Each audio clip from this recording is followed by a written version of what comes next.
Good morning. I want to begin by welcoming each of our new members, especially our ranking member, Mr. Takano, to the committee. I also want to publicly thank Mr. Takano for agreeing to become an original co-sponsor of legislation which I have introduced that will mandate the contents of the Transition Assistant Program, or TAP as we know it. I realize everyone introduced themselves at the full committee organizational meeting, but I think it would do, well, never mind. Okay, we've got one that we can introduce. With that said, I would now like to recognize the distinguished ranking member. I'll just introduce Mr. Kaufman, since we only have one other member to introduce. So I'll open the floor for Mr. Takano's remarks. Thank you, Mr. Chairman. Good morning. Thank you, Mr. Chairman. Good morning. I'd like to thank everyone for joining us today, and I would like to thank our witnesses for taking time to testify and answering our questions. Chairman Flores, congratulations on being the new Economic Opportunity Chairman. I look forward to working with you and to help our veterans and their families across our country. As our country begins to reduce operations in the Middle East and bring more of our troops home, we will need to have the right programs to address their needs. We have spent $263 million on the long-term solution, and many questions still remain regarding the system's effectiveness, its completion, and our return on investment. The system does not yet process all claims from beginning to end, and there is quite a bit of human intervention necessary to complete claims. When the Veterans Administration first began processing claims with the short-term solution, it took about 45 minutes to process an original claim. Years later, with millions of dollars spent, it takes about the same time to process an original claim. I do not see the anticipated gains that were visualized when the VA and SPAWAR came here to our subcommittee and testified before us. As always, we are open to ideas on how to improve this custom design system. Besides the costs and problems with the LTS, we need to know where completion of the LTS ranks for the VA. Is the LTS first on the IT priority list, or has this now tumbled to the bottom of the list?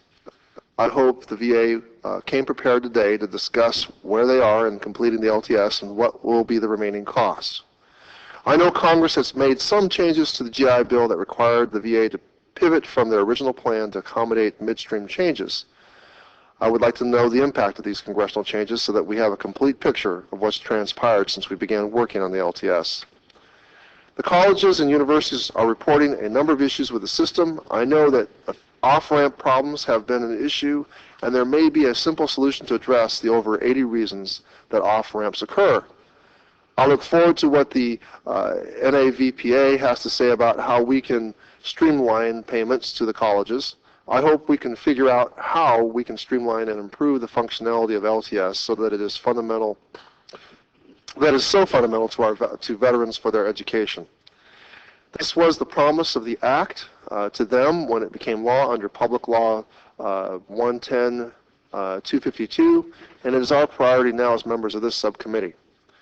I remain very interested to hear from the VA the details of how the provisions that have been implemented are performing and how soon additional functionality will be implemented and what will be the means for processing times and improved services for veterans.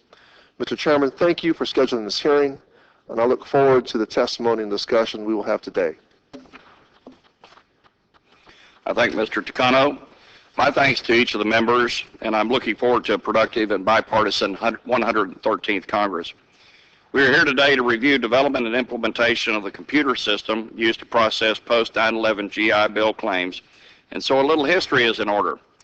In the run-up to the passage of the new program, VA stated unequivocally that the system used for decades to process Montgomery GI Bill claims would not be able to handle the more complex post-9/11 program. So Congress authorized $100 million to develop a new system, what is now called the Long-Term Solution, or LTS. Since the post-9/11 GI Bill became law, this subcommittee has held at least 7 hearings on the program, including the new LTS. Until recently, our understanding was that the system is being developed to handle all post 9/11 claims, beginning with an original claim through supplemental claims. We now understand that the major development effort has focused on automating supplemental claims, which comprise the bulk of the interactions between the VA, the students, and the schools.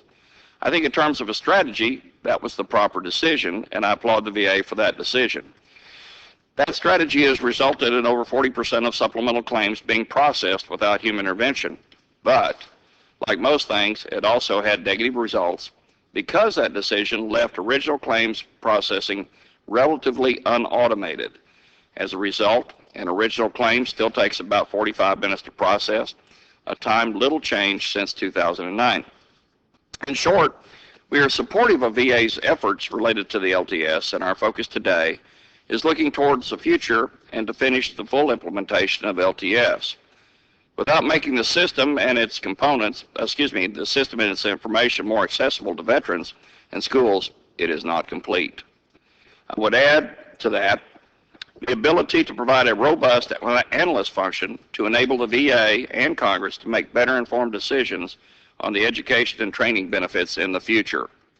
VA has now spent about $236 million on the LTS, and without adding such functions, it would be like buying a luxury car without air conditioning, heated seats, and a satellite radio. As our witness from the NAVPA says in her testimony, LTS must continue to evolve so that it is able to process more complex claims and changes. I now invite our first panel to the table, and they took the initiative to be there already. With us today are Mr. Michael Dakduk, I'm not going to get that correct, but I'm trying, Executive Director of Student Veterans of America, Ms. Kim Hall, Vice President of the National Association of Veterans Programs Administrators, and Ms. Haley Perez from the Student Veterans Advocacy Group. We welcome each of you, and just a reminder, you will have 5 minutes to summarize your statement. Let's begin with Mr. Dakduk. Thank you, Chairman Flores, Ranking Member Takano, and distinguished members of the subcommittee. Thank you for inviting Student Veterans of America to testify and address the subcommittee on increasing the functionality of the post-9/11 GI Bill claims processing to reduce delays. I served in the United States Marine Corps from 2004 to 2008. In 2005, I was in Iraq, and 2007, I was in Afghanistan. When I transitioned out, I used the Montgomery GI Bill. During this time, the movement for the new post-9/11 GI Bill was taking place in the halls of Congress. So I experienced firsthand that transition from Montgomery GI Bill to this new post-9/11 GI Bill and the delays that come with it. These delays still persist to this day. Student Veterans of America is the largest and only national association of military veterans in higher education. We currently have over 750 chapters or student veteran organizations at colleges and universities in all 50 states and in your districts that assist veterans in their transition to and through higher education. SVA chapters are organized at 4-year and 2-year public, private, nonprofit, and for-profit institutions of higher learning. This on-the-ground perspective, which comes from every corner of this nation, and our experience in supporting thousands of GI Bill beneficiaries, provides the framework for our testimony regarding the long-term solution and other recommendations regarding improvements for the processing of the post-9/11 GI Bill. Long-term solution, or LTS, a proposed fully automated end-to-end processing system for the post-9/11 GI Bill, has been a topic of discussion since 2010, and you mentioned the multiple hearings, Mr. Chairman. While the LTS is a behind-the-scenes IT system being rolled out in phases, SVA has concerns with the lack of real-time information currently being provided to student veterans. We have routinely called for a secure, web-based single portal system that allows for student veterans to see the status of their GI Bill claim in real time. Currently, student veterans are only able to track the status of their claims by calling the GI Bill hotline or interfacing with our colleagues here at school certifying officials. The GI Bill hotline has elongated wait times, and during periods of heavy call traffic, the automated system instructs the student veterans to call back at a later time. This process is highly inefficient and extremely frustrating to veterans. The other option is for gaining information on the status of a veteran's GI Bill claim, and often the most consistent, is for a student veteran to connect with the school certifying official on campus. The school certifying officials have a private and by most accounts reliable hotline that they can call on the status of a veteran's GI Bill claim. However, this is not a long-term solution for the timely processing of the GI Bill. School certifying officials should have access to a system that allows them to submit certifications of enrollment in a streamlined manner and, most importantly, follow the status of a veteran's GI Bill claim in real time. Since school certifying officials interact with student veterans on a regular basis, they're often inundated with questions about the status of a veteran's GI Bill claim. They must be provided with the adequate systems to process and view the status of a student veteran's claim in real time. We recommend that school certifying officials and student veterans be provided appropriate real-time access to the status of GI Bill claims utilizing 21st century web-based technology. Both the student veteran and school certifying official portal we propose is not a concept unknown to the public or private sectors. You see it with the United States Postal Service, FedEx, UPS, your bank, insurance claims. These can all be tracked, or using the web, you can log in and find out the status of your claim. But currently, student veterans are unable to really figure out what the status of their GI Bill claim is. Not only are customers notified of estimated time of delivery with shipping services like the United States Postal Service or FedEx, but when a hiccup occurs in the delivery of a package, the receiving customer is notified in a timely manner and given a new delivery time. This doesn't work every time. The system isn't perfect, but it works a majority of the time. It is difficult to grasp in a technology-rich society why the timely processing of the post-9/11 GI Bill is still a subject of concern. Equally disturbing is the inability of student veterans to access the status of their claim in real time or near real time. We're grateful for the opportunity to testify here today. I want to thank you, Mr. Chairman and Ranking Member Takano, and I welcome any of your questions. Thank you, Mr. Duckgook. Ms. Hall? Chairman Flores, Ranking Member Takano, and members of the Subcommittee on Economic Opportunity. The National Association of Veterans Program Administrators is pleased to be invited to provide comment on the topic of increasing the functionality of the post-9/11 GI Bill claims processing. NAPA's membership is comprised of educational institutions from all sectors with an organizational commitment to advocating for what is in the best interest of student veterans at our institutions. Our expertise lies in the administration of veterans education programs at colleges, universities, and other education providers, and most of our members also serve as school certifying officials for VA education benefits. Our organization represents close to 400 educational institutions nationwide, and our leadership is comprised of non-paid staff members. The post-9/11 GI Bill is an incredibly generous and complicated benefit program. The level of detailed, often manual work required of school certifying officials is frequently overwhelming. There are a number of things we believe could be done to ease the burden on SCOs and on VA processors to make this a more streamlined and manageable process. We must have regulations for the GI Bill law passed over 2 years ago, Public Law 111-377.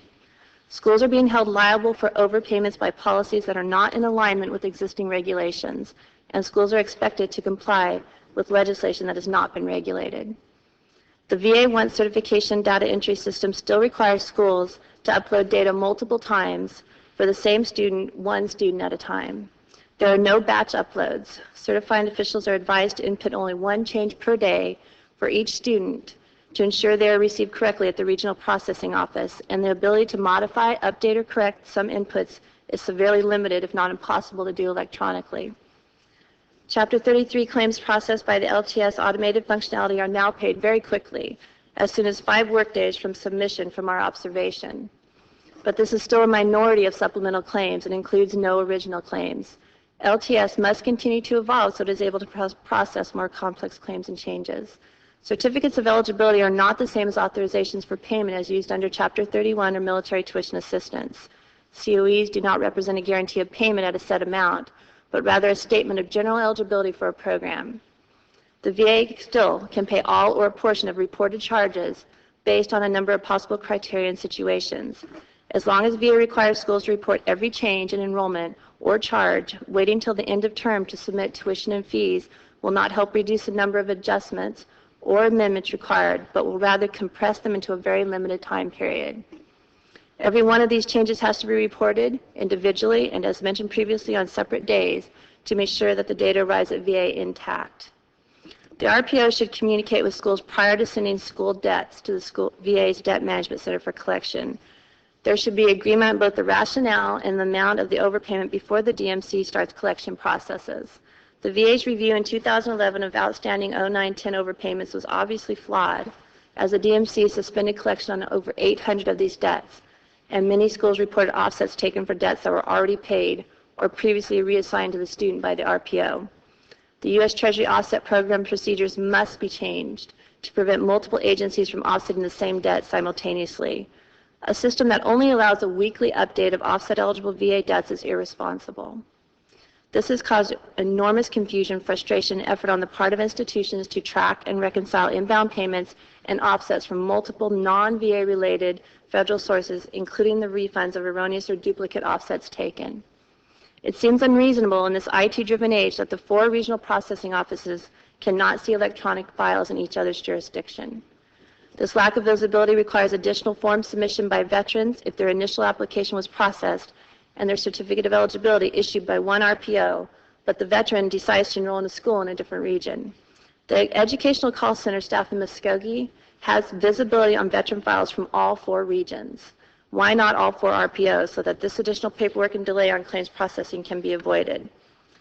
There is still no school access to real-time eligibility and payment data for students using the Post-9/11 GI Bill, our most long-standing request. This significantly impacts schools' ability and willingness to extend financial protection or courtesy for student veterans. Schools' initial experiences with the Post-9/11 GI Bill, including the recent debt collection efforts, have not served to build confidence in the program or its accurate implementation. Only direct access to data will change this. Mr. Chairman, members of the subcommittee, thank you again for this opportunity to contribute these statements on behalf of NAPA. I would be happy to respond to any questions you may have. Thank you, Ms. Hall. Ms. Perez? Chairman Flores and representative committee members, thank you for this opportunity to testify before your subcommittee today. I would also like to thank Jason Thigpen, founder and president of Student Veteran Advocacy Group, for his leadership and this opportunity, as well as the other panel members. My name is Haley Perez. As a female veteran who served on active duty in the U.S. Army, a wife, mother, student veteran, and currently vice president of the Student Veteran Advocacy Group, I feel very proudly speaking at such a relevant topic. The words "freedom isn't free" are so very true, yet our veterans today seem to be demonized, as though we're asking for something that's not already ours. Our veterans should never have to ask for something or often beg for things that were promised to us for the sacrifices made to protect our great nation. Theodore Roosevelt once said, "A man who is good enough to shed blood for his country is good enough to be given a square deal afterwards." Many veterans are finding it extremely difficult to adjust back to civilian life for a multitude of reasons. Let's keep in mind, a big difference with the 10-year war in Iraq and Afghanistan, contrary to past wars, is that our service members have survived at a higher rate than prior wars. Of course, that's a blessing, but it also precipitates a much greater need for preparation and care at home that our nation wasn't prepared for. As a result of the unanticipated transitional difficulties from backlog of delayed processing of VA claims, many service members, veterans, and families thereof are suffering from unforeseen hardships that could otherwise have been avoided. So what is the issue? The processing delays. Student veterans are often faced with extreme financial hardships when transitioning to school for the first time, starting new programs, changing schools or programs, and when following up with their paperwork, student veterans often realize that they, themselves, and the university have done everything on their end to ensure a timely claim, though months often pass with no payment, no answer from VA as for the reasoning for such delays. The way which current VA GI Bill claims are being processed needs significant improvements. Many of our nation's student veterans are relying on their earned GI Bill benefits for groceries, child care bills, and housing. The delinquency by which these funds are being dispersed, or not dispersed at all, are oftentimes life-altering, causing some consequences as extreme as veteran homelessness. A fellow student veteran wrote to our organization stating, "There's a little-known book called When War Comes Home by Aaron Glantz. On page 212, Glantz states members of Congress and bureaucrats at the Pentagon and the Department of Veteran Affairs may not be attacking our veterans with mortars and IEDs, but they are literally killing them with indifference. This past semester, beginning graduate school, I experienced these delays firsthand. When I first contacted VA in January, I was told there was not even a record of my attending graduate school, which I had begun attending a week prior. After resubmitting the same documentation that I had sent in November of the previous year, I was told to follow up a week later. After calling the VA every week for 5 weeks, I finally got through the never-ending hold times, and I got to speak to a woman by the name of Yvonne. Yvonne could see all of the documents that I had submitted both times, and within a few minutes was able to issue payment for my book stipend and my housing allowance, as well as my VA certificate. Within a few days, I received these funds and was able to continue with school. Through research, our organization has discovered that VA is using the 2 different systems that were referred to earlier. I propose, and our organization proposes, to consolidate these 2 software programs currently being used by VA to one standard program and retrain all of the VA representatives. By consolidating the software programs to one standard program, the representatives will have equal access to addressing any GI Bill beneficiary claim. This would assist in maximizing productivity for VA and its representatives and reduce a considerable cost savings measure for both GI Bill beneficiaries and the Department of Veteran Affairs. Each student veteran should also have a representative assigned to them at a local, state, or regional level. By assigning GI Bill beneficiaries an individual representative, they can additionally ensure more compliance, accountability, and continuity being met by VA.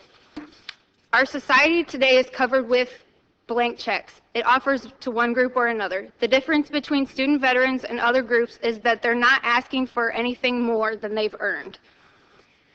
Have we really fallen so far in America that we resolve ourselves to believe we're not personally affected, then it doesn't matter?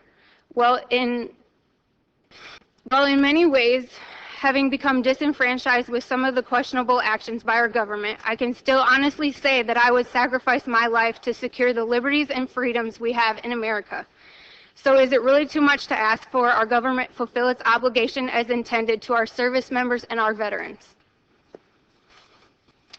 Thank you, Ms. Perez. Mr. Duke and Ms. Perez, I do want to thank you on behalf of the entire committee for your service to our country in these challenging times of war. I thank all of you for your testimony, and I have a couple of questions that I'd like to get through. I'm going to recognize myself for 5 minutes. How does the inability, the question number 1 is, how does the inability of a school certifying official being able to access and view a veteran's remaining entitlements make it difficult for school certifying officials to counsel a student as required by the principles of excellence required by the President's executive order? Ms. Hall, this is probably for you, but I'll take answers from any of you. Start. You know, to begin with, when you're working with a student, especially with the principles of excellence, it's in the best interest of both parties to be able to sit down and look at the big picture, look at their long-term objective, beginning from when they start school all the way through their career. And while you're doing that, there's a lot of financial planning involved. The only way to be able to look at the budget that the student has versus the money that they have coming in is based on their entitlement, their GI Bill. So the calculation from the monthly amount all the way down to the day that they're going to get that last payment is reflected in that entitlement figure. And so it's very important at the beginning that not just remaining entitlement, but all of the eligibility for that student, the amount of money that they may be getting in a stipend or versus their status of enrollment at the university becomes all important data in calculating those budgets, those finances, and ultimately, you know, the time they start to the end of their degree. Okay, thank you. Since I have time, I'm going to ask another question. And this can be for any of you, or all 3 of you if you'd like. What has been your experience in terms of the complaints you're receiving from your members and constituents by student veterans about the GI Bill processing? What sort of change have you seen over the last semester or prior semesters compared to this semester now that this system has been rolled out? Well, Mr. Chairman, I want to acknowledge that since the system has been rolled out, there has been an increase in the processing of GI Bill claims. So that should be acknowledged. But I would also say that at the beginning of the semesters, that's when we see an influx of delays. And that's when we receive most of our complaints at Student Veterans of America. So we have a concern when we talk about troops returning home from Afghanistan. And the Department of Defense estimate over the next 5 years that 1 million troops will remove the uniform and make the transition into civilian society. Many of them are going to use this new post-9/11 GI Bill. So we want to make sure that the Department of Veterans Affairs is prepared to handle that influx of military veterans on college campuses. But at the beginning of semesters is when we see a high number of delays. To kind of go back to the original question, I mean, if you look at where we are now versus prior semesters, have you seen a change? It sounds like you've got this cycle where you, at the beginning of each semester, your complaints are higher. Where is the trend downward, or is it the same, or what? What do your constituents tell you? I would definitely say since the implementation of the post-9/11 GI Bill, the trend is downward. I will acknowledge that. Okay. But it still is an issue, and it's a real issue at the beginning of terms. Okay. And I would just like to acknowledge just one thing, Mr. Chairman. The issue is because we can't see the status of our GI Bill claims, and our housing allowance comes on the tail end of each month. Mm-hmm. We don't know if you're waiting 6 weeks or 8 weeks to pay your bills. Institutions of higher learning have been pretty supportive when it comes to supporting student veterans with their tuition and fees, but landlords are not as supportive when it comes to paying your rent. Ms. Hall, any comments? Absolutely. The tuition and fee process, as I stated earlier with the overpayment situation, is in a crisis mode, is what I would say at this point. Institutions have extended a courtesy out to allow veterans to continue attending school as we wait for the VA payments to arrive for tuition and fees. We have no way of knowing at the beginning of the term or even until we actually receive a payment of how much we're going to get for that student's tuition and fees. And oftentimes it results in underpayments and overpayments, and by that time the student is most definitely involved, and if there's not a complaint there should be at that point, because the schools are trying to accommodate the VA's payments as they're coming in, and Okay. we're ending up with all kinds of overpayments. Just kind of a one-word answer: better, worse, or the same, or? You know, in terms of the tuition and fees, it's definitely worse. You know, the students don't see it at the very beginning because we're deferring out the tuition and fees. Okay, Ms. Perez, better, worse, the same? Mr. Chairman, I would say it's the same. Okay. The students, veterans that are reaching out to our organization are the ones who are suffering extreme delays, that are being forced out of their homes. They can't pay for child care. Okay. It's having huge detrimental effects on their personal lives, Okay. and they're not able to be successful in their studies. Thank you. Unfortunately, my time has expired, so I'm going to now recognize the ranking member for any questions he may have. I'm a new member of Congress, so I'm having to get my arms around this issue. Ms. Perez, can you tell me more about the students who've experienced homelessness and just how, related to the late payments or the problems with the claims? I want to be able to get a firm picture of that for myself. As was stated by the SBA, some of these claims are backlogged so far that these students are not getting their payments on time. They're not able to pay their rent or their child care, and some students have had to withdraw from school because of not having this housing allowance or this book stipend. And in my case, my payment was delayed 8 weeks, and I know there's several student veterans out there that are experiencing much further backlogs. And if they're not being as proactive, they're not able to even find out the status because there's nowhere to verify the status of your claim. My claim was lost in, I guess, the old system, and it wasn't until I finally reached a certain person on the phone that she was able to see that I had even turned in the paperwork. So it was almost like my claim was in limbo. Had I not reached her and somehow she had the ability to access my file in another system, my claim would still be sitting stagnant as others' claims are. Do any of the witnesses have, is there any organization that's quantified people who've had the withdrawal or have been homeless because of the way we process claims? Oh, I think one is too many, sir. I understand. Thank you. I agree. Ranking Member Takano, there's a major issue that Student Veterans of America is working on as we move forward, and that's data collection and the lack of data on military veterans and family members in higher education. We're actually working with the Department of Veterans Affairs on tracking student veteran outcomes, but to your specific question, no, we don't have that kind of data, but that's become a major priority for us moving forward. Great.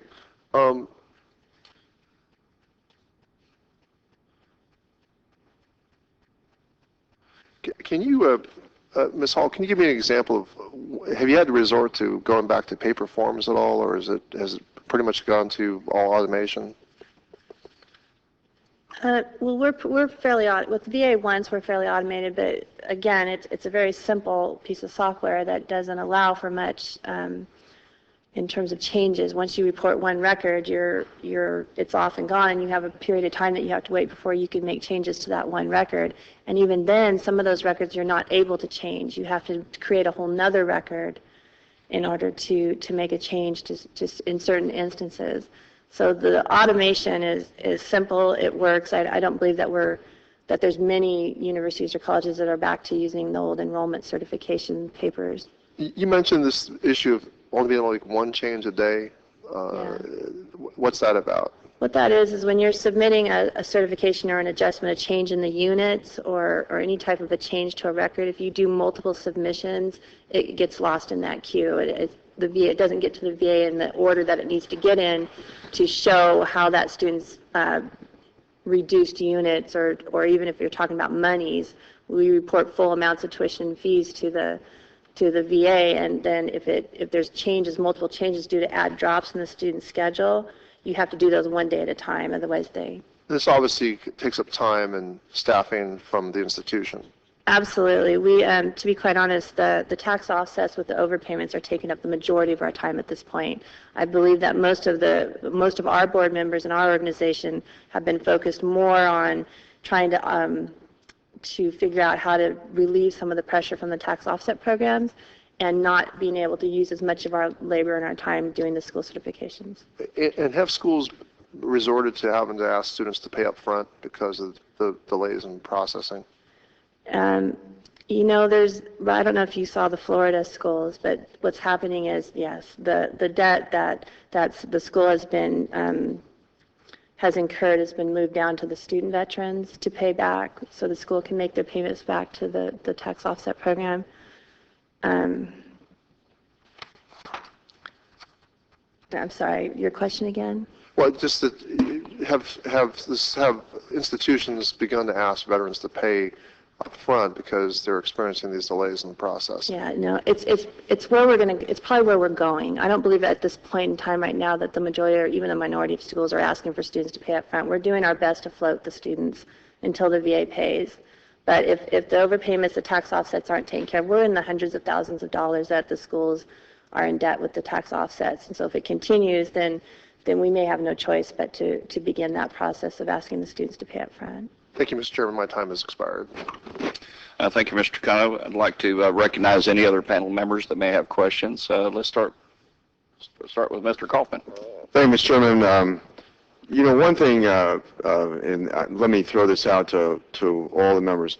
I'm old school. I was a Vietnam era veteran, came out of the Army, transferred to the Marine Corps later on, and so I was under that old GI Bill where it was just one check that you got, and you decided, you know, where it was going to, and it was always on time.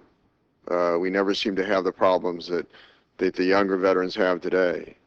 And so it was enough money to attend a public university and to pay for tuition, room and board. I think it fell short on fees or something like that. And so I was in the reserves and made up the difference there. But I'm wondering if part of this problem is the complexity of this program, that we have a stipend for this and then we have a check for that. And wouldn't it be better just to give the veterans, Ms. Hall, one check and allow them to make the decisions about how to allocate it? That was a great time, wasn't it? The problem with that is that you know, right now we're extending, just based on that certificate of eligibility, we're extending that courtesy to move out those fees. I don't know that the schools would be so generous if the money went to the student. There was no guarantee that the student would bring that money to the university, and quite honestly, I don't know that. I mean, I know the students also have overpayments that they're dealing with, so they have the same problems that we're having with the tuition and fee check. But I believe that it would probably more than likely resort back to the way it was, in which the students would be held just like a traditional student to pay their tuition and fees on time. I just don't remember you know, my fellow veterans, you know, this is back in the 1970s. I just don't remember that anybody had problems in terms of delayed payments. And you know, people that you know, serve this country in defense of our freedom, make extraordinary sacrifices, I think certainly understand individual responsibility. And you know, I just don't remember that there were problems in the old program that I'm hearing now with this new program. And let me defer to the veterans that are here today. Well, thank you, Mr. Kaufman, for that question. That's actually something that's been debated for quite some time since the inception of the post-9/11 GI Bill. Do we remove the institutions from the equation? Do we pay the veterans directly like the old program? It's something that me and my colleagues at the Veterans of Foreign Wars and the American Legion are trying to work on as well. And we're thinking about whether that will be the best bet moving forward. The problem is we're trying to figure out if we've made these investments in solutions, what's known as the LTS and other IT systems. How can we not get this right in a 21st century, technologically advanced world we live in? There's no way to create some sort of algorithm or system that can process these claims in the adequate manner. So it's kind of difficult for us to understand that, but then we also realize we're working with the federal government. So we have talked about, and we're trying to figure out whether paying the veteran directly will potentially be the best way of solving this problem. So I want to let you know that streamlining the process of the post-9/11 GI Bill is a priority for student veterans of America. Thank you for this, Joe. And I think our time overlapped with the United States Marine Corps in Iraq. I was there 2005, 2006. Ms. Perez? I am not all that familiar with the old GI Bill, but I know too, Mr. Kaufman, there was not the hiccups that we're experiencing now, and I have to agree that streamlining the process would definitely propose a solution. My husband receives his paycheck on time every month, and I feel as though we should be able to get this right with the technology that we have before us today, sir. Then, Mr. Chairman, I yield back. Thank you, Mr. Kaufman. Ms. Kirkpatrick. Thank you, Chairman Flores and Ranking Member Takano. And thank you to our veterans. I want to tell you that when I first came to Congress 4 years ago, a veteran approached me and he said, Ms. Kirkpatrick, remember this, because our veterans have already paid the price. You have to fight for them with all your might. And I've never forgotten that. And your point's well made, that we should be taking care of our veterans. And I want to ask the two of you what your experience has been in the average delay in processing for these claims. Just sort of ballpark, what's the average time we're looking at? Ma'am, I've seen anywhere from 2 months to 5 months where the semester is almost ending and the student's just receiving the first payment. And it's a substantial payment, but that didn't help them to sustain life through the semester to take care of their family. It can cause the veteran studies to suffer. So to ensure that we're successful in the classroom, we need these tools so that we can utilize them and put our energy towards becoming productive citizens of society. Thank you, Ms. Kirkpatrick. 6 to 8 weeks to the beginning of a semester or a term. That's kind of the average time frame we've seen, especially this last term, and the complaints we've received from student veterans. As you get through the semester or the term, the VA tends to get on it or figure it out at that point, or the school certifying officials and the institutions of higher learning are able to work with the veterans to come up with some sort of a fix to the issue. But I also want to acknowledge Kim and NAF on what they've been saying around the debt collection issue, the tax offsets. That is a real issue. And if we don't get that right with the institutions of higher learning, then it's going to affect student veterans. And then institutions are going to have to resort to some things that that might hurt the student veteran in the long run. What do we need to do legislatively to address that, in your opinion? Well, I'll throw that out to the entire panel. Any one of you could address that. Well, I would say that what we're doing right now, we've made it a priority to really discuss this issue, potentially hold a hearing on the tax offsets and the debt collection and the process that occurs. I think that would be an important next step. But we're working with our colleagues at NAVPA, and Student Veterans of America has made that a priority to look into this issue.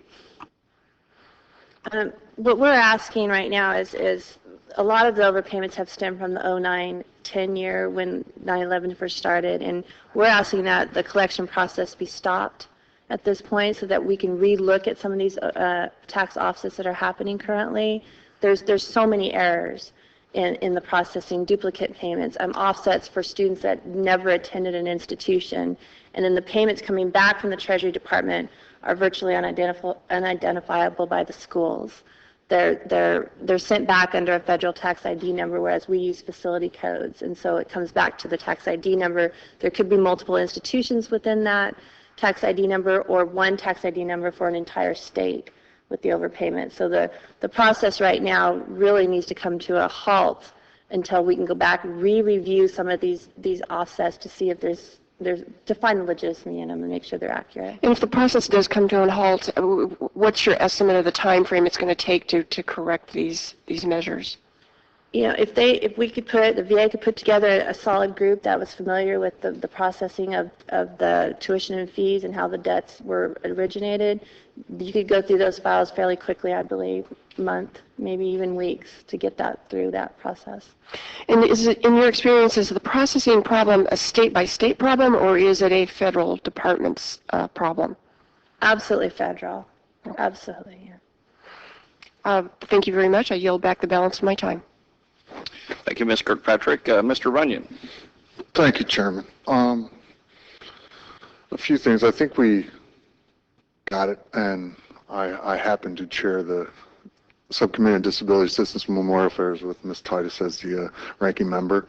And I think we get these processes, same thing with VBMS, on how we're going to figure that out.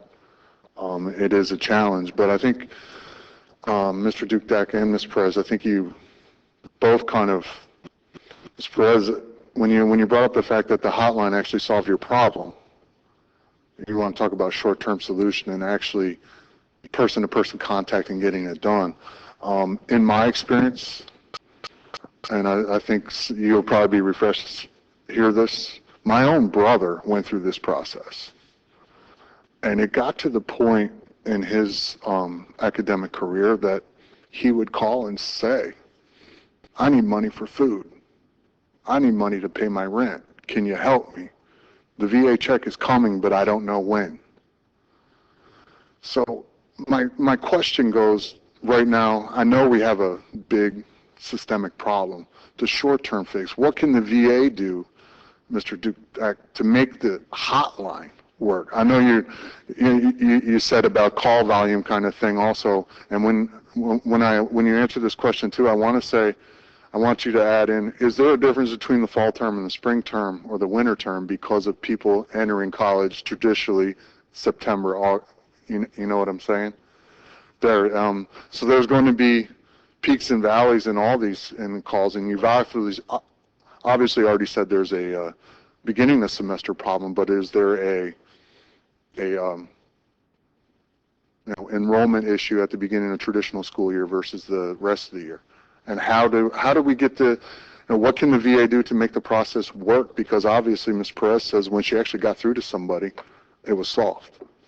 Well, thank you, Mr. Runyon. You see the issues at the beginning of a term. Usually it's a semester because that's how most traditional institutions of higher learning are set up. But it will fluctuate depending on the type of institution. And it's very important not to lump student veterans into traditional students because they're non-traditional students and they enroll at multiple times during the year. But usually the influx that we have seen in working with the VA is during the beginning of a semester. There are some delays that may occur throughout a term, but that's the most. Now, the GI Bill hotline, once you get through, you might have some success, but that's the key. Getting through on the hotline. I made 2 calls before coming to this hearing today to the GI Bill hotline over the past 3 days. I did one on Monday and I did one on Wednesday, or Tuesday and Wednesday. And on Tuesday, I called around 2 p.m. Eastern. I did not get through. It told me to call back and leave a message and to receive a call back from the VA. I hung up. I called back the next day at Wednesday at 3 p.m. It said, call back after hours, leave a message, and somebody will call back. I didn't call back after hours because at 5:30, 6 o'clock, I was on the Metro train on the way home. 7 o'clock, I answered some emails to catch up on some work. Around 8, I ate dinner, and then I went to bed. We don't operate on that same timeline of call back and we'll respond to you at a certain time. There is no system that we can access that you can just find out the status of a claim. Now, I should take that back and say that there's a frequently asked questions system that exists on the GI Bill website. I simply asked one question at the beginning of last year on how many months of my post-9/11 GI Bill I had left, because I saved some and I wanted to use it for graduate school after I graduated with my undergraduate degree. It took 30 days for a response just to say how much time I had left on my GI Bill, which was roughly 8 months. And it was wrong. It said I had 11 months. And I found out later that I only had 8. So even the response I got 30 days later was wrong. So staffing the GI Bill hotline, these are all just short-term solutions. In the long run, we need some web-based technology that allows the student to see this in real time. Thank you, Mr. Runyon. Thank you for that response. With that, I yield back. Thank you, Mr. Runyon. Ms. Brownlee. Thank you very much, Mr. Chair, and I apologize for missing some of the original testimony, but it certainly seems to me that all of you have really laid out what the problems are. So we're very clear on what the problems are, but the fixes for it, both short-term and long-term, don't seem to be quantified, or there's not a direction. I was in a committee hearing yesterday on mental health and talking about the response time from the time that a veteran would call and be attended to, and how we have prioritized and making sure, working towards the goal of a particular response time. And I'm just wondering, and I know the VA is going to come up and testify in the second panel, but from your perspective,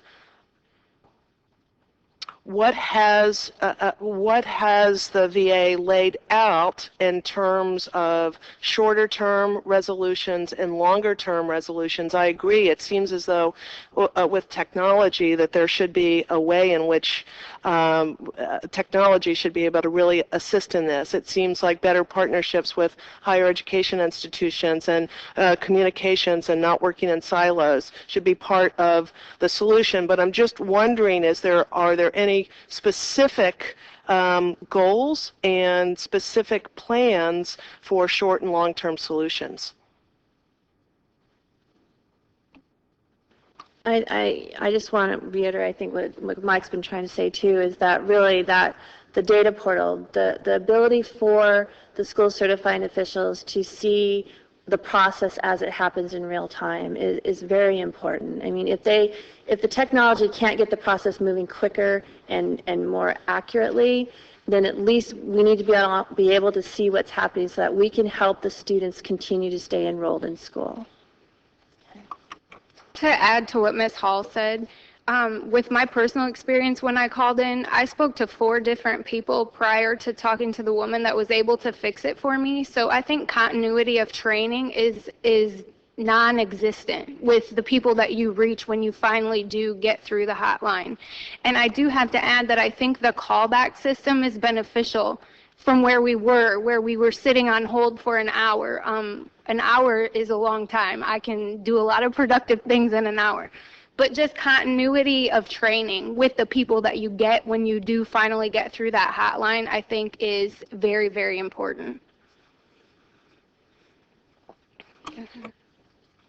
I think, Ms. Brownlee, what we need to do is really focus in on this portal. We need to focus in on some sort of web-based interface. A student veteran can go on, and a school certifying official can see as well what the status of a claim is. It's just remarkable that we cannot do that now. I believe the Department of Veterans Affairs, when they testify, will talk about the 4th release and the long-term solution which will provide some sort of concept around that. I don't know what that is. I don't know what it's going to look like. But if that's the last rollout in their phased approach on this long-term solution, we've got to make sure we get that part right for the long term. Thank you, Ms. Brownlee. Ms. Titus. Thank you, Mr. Chairman. As a university professor, I've worked with a number of students who are on the GI Bill at UNLV, so I want it to work right, and I've heard a lot of their complaints. I do think that the VA has a responsibility to do a better job, but I can tell you sometimes university bureaucracy is to blame for part of the problem. So I agree with Ms. Brownlee. We need maybe to set some standards that universities have to meet as well at their end to help this process work better. Also, several of you mentioned, or in your testimony and in your answers, that you're non-traditional students. So a lot of veterans going back to school don't go to brick and mortar four-year liberal arts colleges. There are lots of other ways to get a college degree now, whether it's online or short-term in the summer, or, just different kinds of seminars that you can take. And I wonder, is the experience any different with the different kinds of approaches that you can take to a degree? Is it better on online programs? Is it better on University of Phoenix? Is it better at William & Mary? Or does it make any difference? Well, thank you, Ms. Titus. First, I want to tell you I graduated from UNLV. I recall seeing you several years back when you came with It's nice to have Ms. you here. Berkeley and Secretary Shinseki at a round table, and it's great to see you again. I will say that there has been a lot of speculation right now in not only the halls of Congress but in the media around the value of for-profit institutions of higher learning. We have student veterans that attend colleges and universities, at brick-and-mortar institutions, and online. And what we are working on right now is tracking student veteran outcomes, getting the data on graduation rates, persistence, finding out what this data actually is. There's a gentleman from the University of Phoenix in attendance here today. I've met with his CEO. I've met with the leadership of for-profit institutions, nonprofit institutions, private, public institutions of higher learning. And I see student veterans succeeding all across the country. That's what I see, anecdotally. Although there have been reports in the media that student veterans are dropping out at high rates, these reports are unfounded. There are no facts to them. That's why it is a major priority of Student Veterans of America working with the American Legion and VFW and the Department of Veterans Affairs. I want to acknowledge that, to track student veteran outcomes and get this data, to find out how successful student veterans are at different institutions of higher learning. I just met with President Barron, the Florida State University president.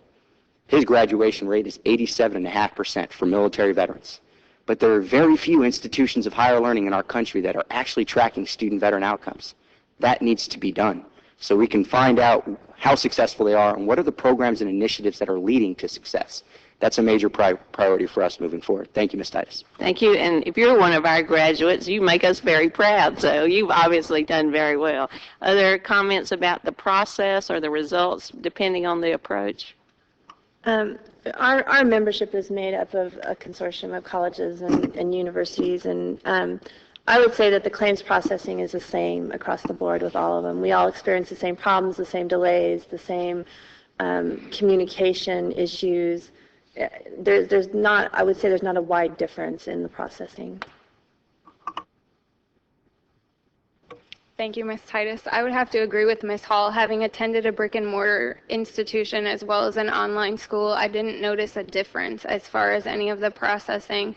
So I don't think there is data that supports whether one is more easily available versus the other. Thank you, Ms. Titus. Thank you, Mr. Chairman.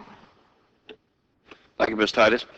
I appreciate the feedback that we've received from the panel. We've received several noteworthy pieces of information that will be helpful to us as we continue this process.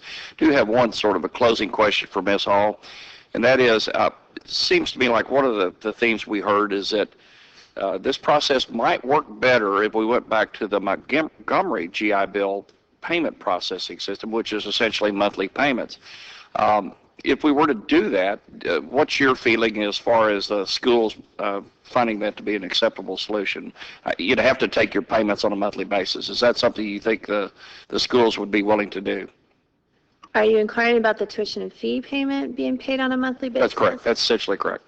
You know, I don't think that the amount of the money is, I guess it is the issue. The issue really is that we don't know what we're getting from the VA. When we certify the tuition and fees, we give them an amount. We're not billing the VA. We just tell them this is what the student's tuition fee amount is. And it's what we get back is what's becoming the issue. Is we don't know how much money the VA is going to pay. And oftentimes we have students, I mean, again, if they did pay monthly and we knew they were going to pay a certain amount, if we could bill them like an authorization, say, this is what we have to have, and we knew that's what we were going to get, absolutely, it would work. But until we are sure about the money that we're going to get and the ability to be able to make changes to that amount, right? Because the students add drop all the time. And so as they add drop, the tuition fee amounts change. And so that the LTS, the system has to be able to process those changes quickly. Okay. And just off the top, I would say trying to do that on a monthly basis would become very labor intense. Okay. Thank you, Ms. Hall. One of the things that came out of the testimony we received today is that there was one issue that seems to be let's say, an important issue that might be easily resolved temporarily, and it has to do with the concerns expressed by the NAVPA. And it suggests that there are significant problems with the debt management and collection process. And this comment is more for the second panel as they prepare to come up. It seems to me and maybe to other members of the subcommittee that it would be appropriate to temporarily suspend the collection of overdue payments until the VA and the schools can work together to develop a mutually beneficial solution to this particular issue. That way, the schools are not damaged economically and or financially rather, and the VA comes up with a system that would actually enable it to do what it's trying to do in terms of collecting debts. If there are no further questions, the witnesses are excused, and we thank you for your service to our nation's veterans, and we thank the two witnesses that have also served our country. Following a short break, for biological purposes, I'm going to ask the second panel to come to the witness table.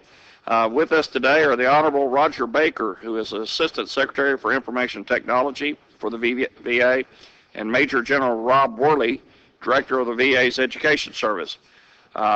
We will resume in about 2 minutes.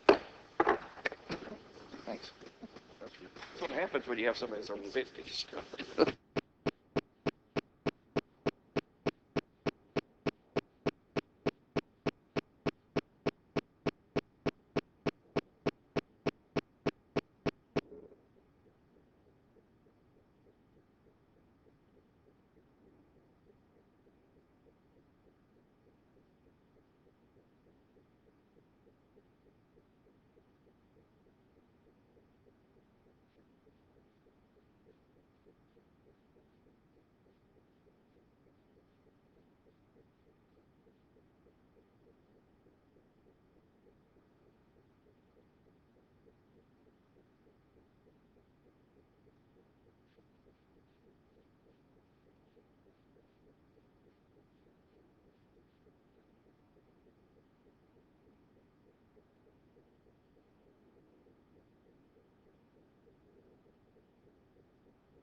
Hearing will resume. I'd like to thank both of you for appearing today, and Mr. Baker is recognized for 5 minutes.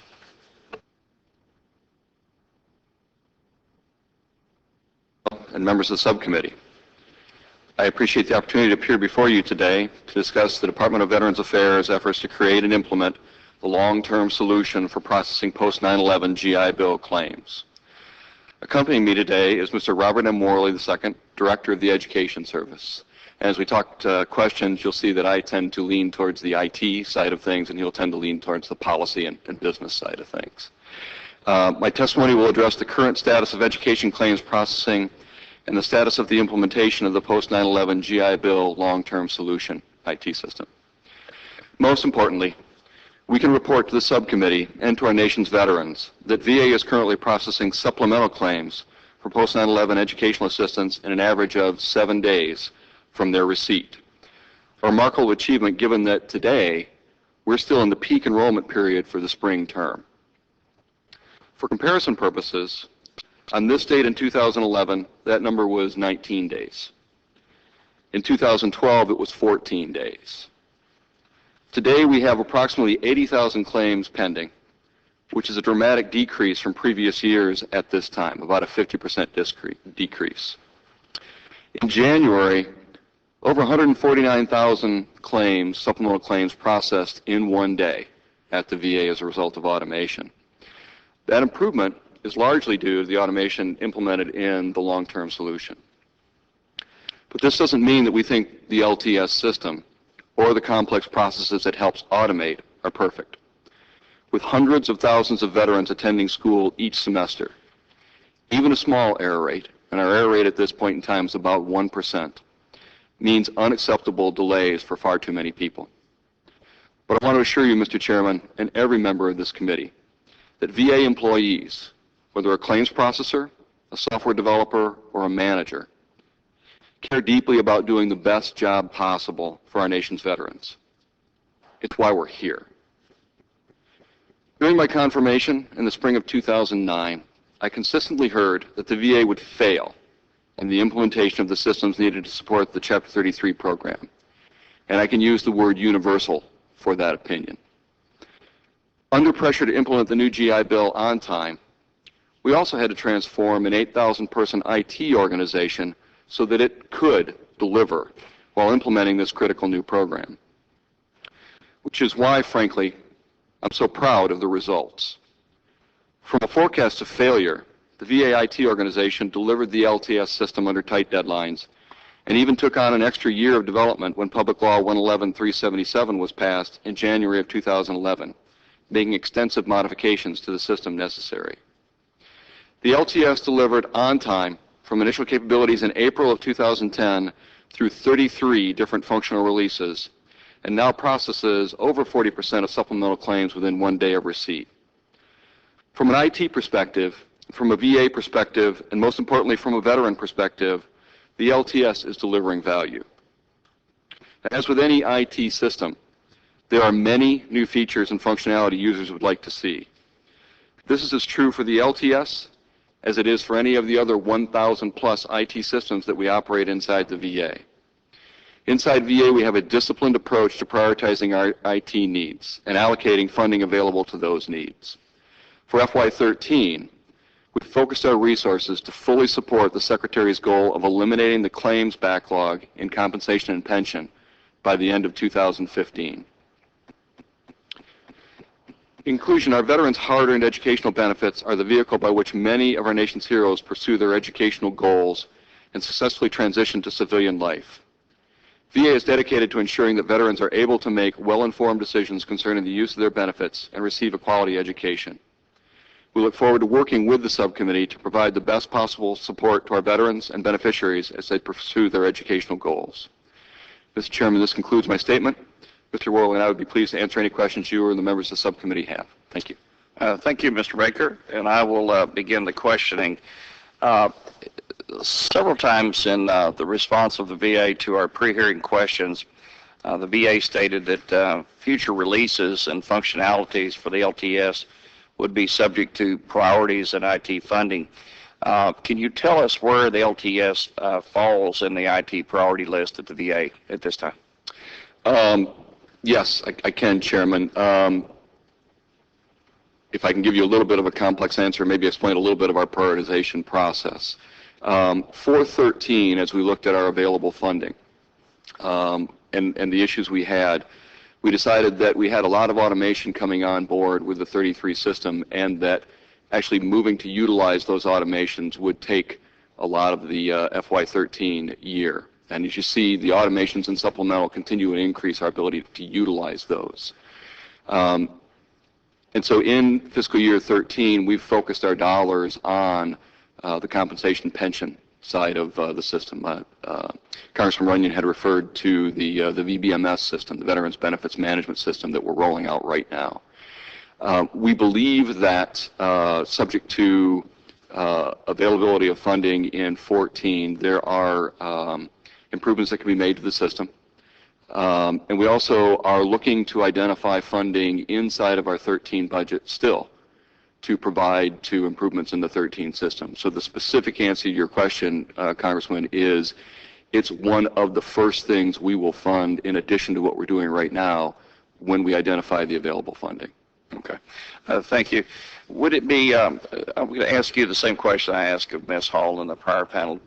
Do you, in your opinion, would it be beneficial to make the payments under the post 9/11 GI Bill under the similar protocols of the Montgomery GI Bill, essentially on a monthly basis? Let me defer that one to Mr. Worley. Okay. John Worley? Mr. Chairman, thank you. It would simplify the debt issues that we've been talking about, and we'd be willing, of course, to work with the committee on a proposal along those lines. Okay. In your written statement, you listed 7 impediments that stand between you and a 100% end-to-end automation of GI Bill claims. Can you tell us what the plan is to overcome those 7 impediments? I apologize. I think it's on the PowerPoint that you presented to the staff. Excuse me. Last page of the PowerPoint. Sorry about that. And I apologize. I'm sure that's somewhere in the book here as well. Our staff has laid out a plan and necessary funding to address the items around certificates of eligibility and to be able to automate those, as well as making certain that we do maximum automation of the supplemental claims. I'm not as familiar in depth with the pieces of this. I can tell you that in particular where certificates of eligibility are concerned, there are a number of systems that will need to be improved because the data quality is a key item as we look at certificates of eligibility. Today, the reason that a person is so much in the loop with those is that if the data doesn't appear to be right, for example, about term of service or various items, they'll go look in other areas to find that information. And so automating that, we believe, is going to require more than just changes to the long-term solution system itself, but also to a lot of the data feeder systems that feed into that to make certain that we achieve quality results for these when they go through. I don't know if there's any of the specific items. Mr. Worley handed me the slide that you'd like me to address in here, but the staff has laid out a plan for how do we address all of these in an automated system. I think since I have limited time, I'm going to ask you, if you would, is to provide the subcommittee staff with what it would take on each of those 7 impediments, if you don't mind. We'd be happy to do that. Thank you. And that will, I think, satisfy the rest of that claim, the question, excuse me. Do you have the PowerPoint in your package there? If you go to page 9, you've got a, we had a question regarding and maybe somebody else will take this up because I'm going to have limited time, so I'll go ahead and ask the question. You can think about somebody else picking it up. What I need you to do is put your response in plain English for me so we can understand what the costs are with the process of automating the processing of original claims. So with that, my time has expired, and I will turn the mic over to Ranking Member Takano. Thank you, Mr. Chairman. I have trouble understanding the discrepancy between what you say is the average turnaround time on processing a claim. You say it's now 7 days. Actually, in supplemental claims, I believe the latest number is 6 days of average time to complete supplemental claims processing from when it's submitted by the school into the online VA Once system to when we put it in the payment file to go to Treasury. The advocates for the students and the vets, student vets, are saying that they experience 6 to 8 weeks. Are we talking about two different things here? In hearing that, my thought was that I think we're talking sample size. For good or for bad, what the VA looks at is 500,000 or more claims that are going through the system. Okay, so what percentage of the total claims are what percentage of our student vets are experiencing delays of 6 to 8 weeks, would you say? If I could try to comment on that, I don't have a percent of veterans who may be experiencing those delays, but we do track a lot of the statistics on days to complete a claim and of the various benefit types and so forth, because clearly we want to do that as quickly and as accurately as possible. Today, just yesterday I asked for the percent of Chapter 33 supplemental claims that we have that are greater than 30 days old, and the answer to that is about 4% of them. On original claims, it's a higher number, which is, as Mr. Baker pointed out, it takes more development in many cases to establish the eligibility. Excuse me, so was Mr. Daktuk speaking about original claims or supplemental claims? Because I'm now learning this new vocabulary of supplemental and original. So was he? He may have been talking about both. The first step is to get the original claim in, which provides a certificate of eligibility, and in some cases those come in without an additional supplemental claim, which is an enrollment, which are the actual certifications that result in payments to veterans. But the first step is to get the certificate of eligibility, which takes a little bit longer. So I kind of want to get is there any way, I mean, you definitely on the supplemental claims can give me an average number. I mean, the data must exist on when claims are processed or not processed. So on original and supplemental claims, I would imagine you should be able to provide the committee with information about what percentage of the claims are taking 6 weeks long. I mean, I want to get some handle on it. Is that possible?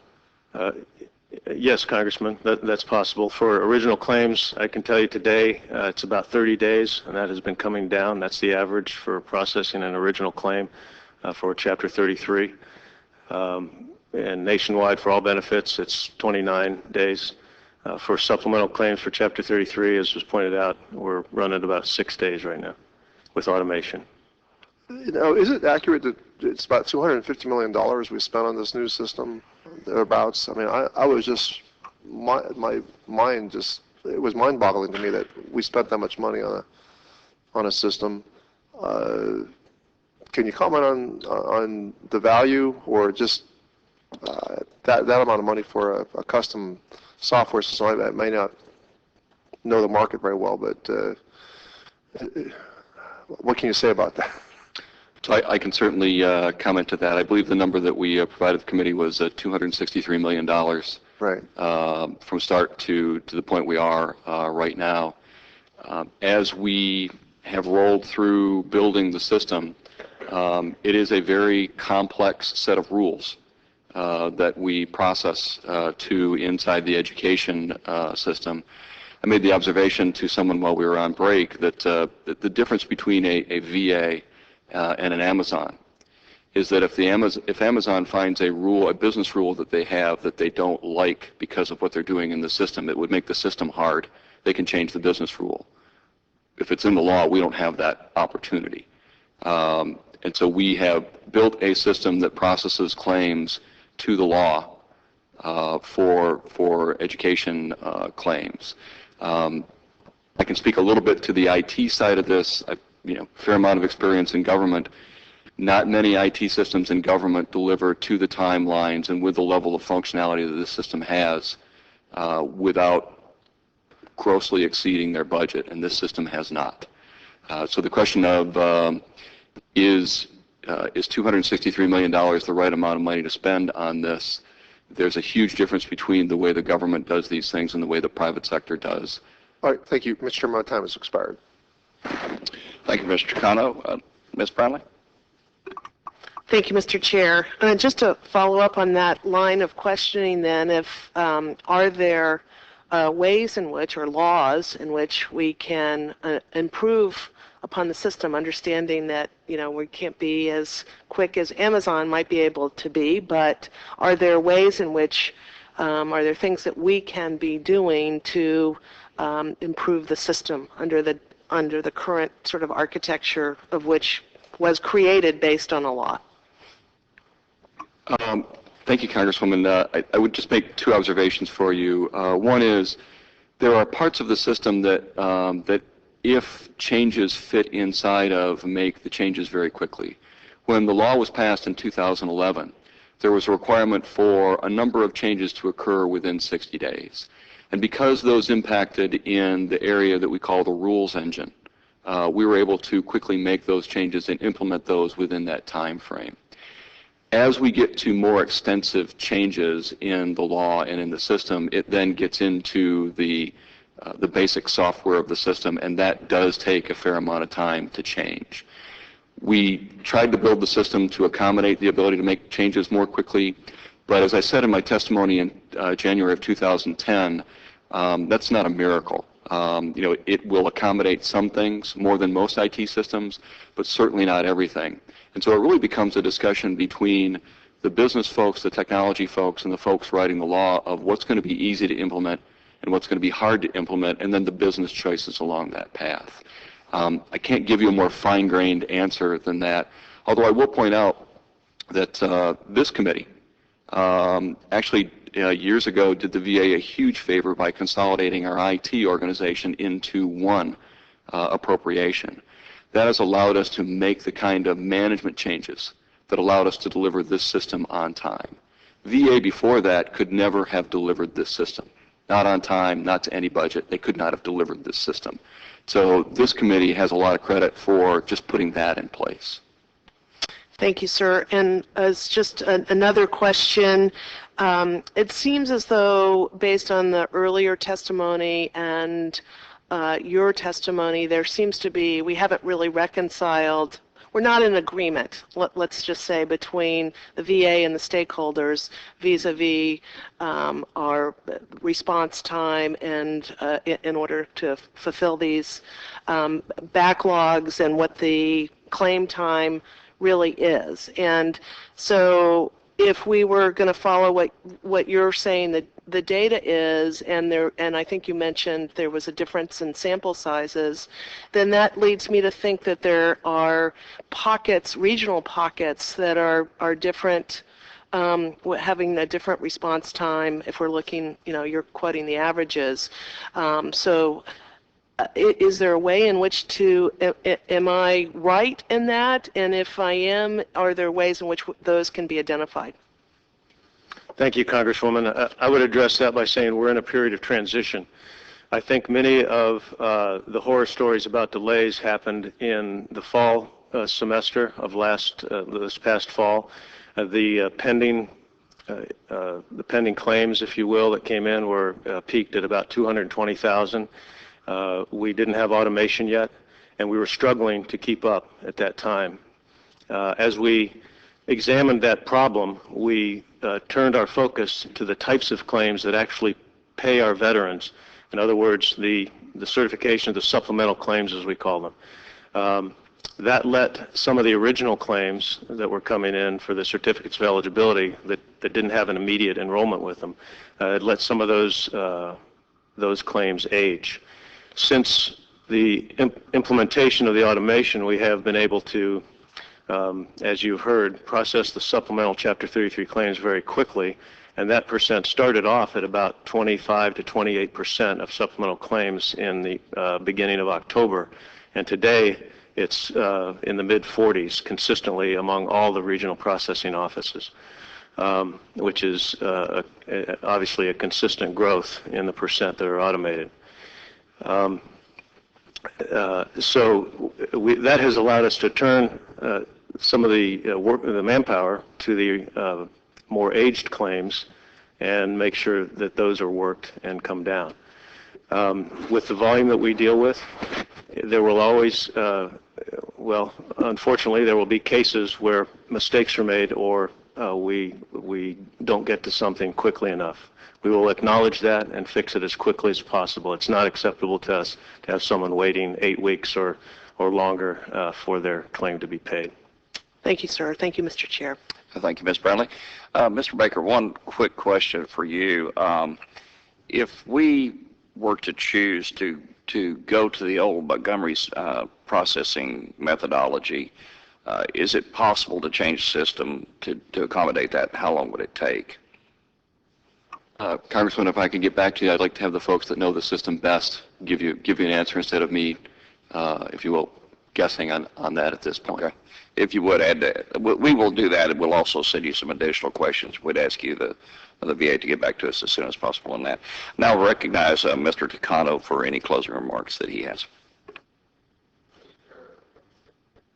Mr. Chairman, thank you very much for this moment. I want to express, I think, the desire of the minority to work with the majority on helping to serve our veterans better. It's the least we can do for the service they've done our nation, and it's a great privilege to serve on this committee with you, sir. Thank you, Ranking Member Takano. I have to concur with your comments. This is fortunately one of the committees where we have good bipartisan relationships, I believe, to work cooperatively for the benefit of our nation's veterans. In closing this hearing today, I'd like to ask the VA in the strongest terms possible to fund and develop the functions that were listed by today's witnesses. I realize the demands of any IT system budget and development are significant, but it doesn't make sense, I think, that we've come so far, and you said fairly clearly about the successes you've had, and so it seems like it's appropriate to go ahead and try to take that to the next level and add the capabilities that will lessen the number of calls to the Muskogee call center, and to give our veterans and our schools the ability to monitor their benefits, and as a result, improve the administrative processes for all concerned. I believe that this is an important model for other VA benefit programs, and we intend to visit an RPO soon, and I'd like to invite the members and the members and the staffs to join me to take that trip with me. We'll be getting back with each of you very soon on that. If there's no further business, this hearing is adjourned with my thanks to our second panel, with all our witnesses. Finally, I ask unanimous consent that all members have 5 legislative days to revise and extend remarks, include any extraneous material in the record of today's hearing. We are adjourned.